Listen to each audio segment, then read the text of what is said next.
One down, two to go. Good evening. I'm Estefania Sayford. We followed the debate alongside our expert analyst, Dr. Richard Pineda.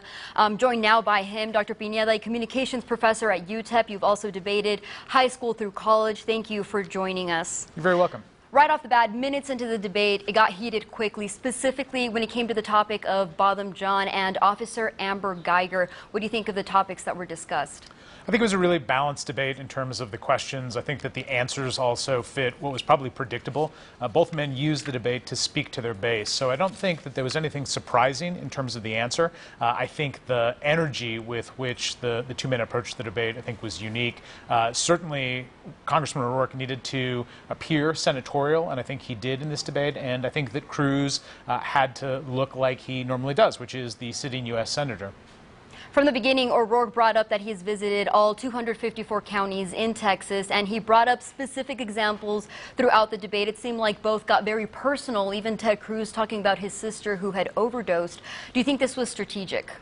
Absolutely. I think that the mentioning of cities, especially small towns in the state of Texas, plus the 254 counties, is all part of a strategy that Congressman O'Rourke is using to point out how Senator Cruz doesn't have that familiarity with the state that he currently represents. I think on the flip side, Senator Cruz's response to reference his sister and the dramatic pause used to introduce that particular line, I would guess was probably tested before the debate and was something that the campaign worked on. I think Senator Cruz is very good at recognizing how a personalized statement like that humanizes him, and I think that's incredibly important for him in this race.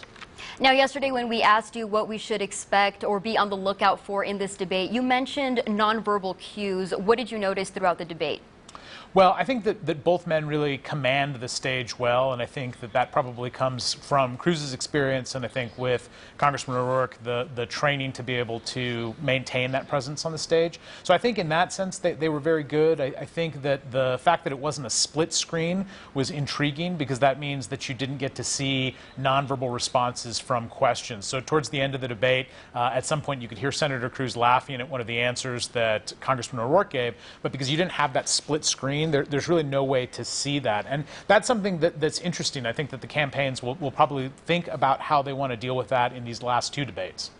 If there was a winner in this debate, who do you think that was? Well, I think it depends on your party. So I think the Democrats tonight were very pleased with Congressman O'Rourke and think that he won the debate. I think that Republicans will be equally pleased and think that Senator Cruz won the debate. I think the overall winner in this particular case, just in terms of looking strong, I think being able to be on the stage with somebody who is a renowned debater, is Congressman O'Rourke. Now, that doesn't mean that from the debate the bigger takeaways aren't going to be sound bites. And I would say that voters in Texas will probably see a commercial within this next week where Senator Cruz talks about Congressman O'Rourke pushing for increased taxes.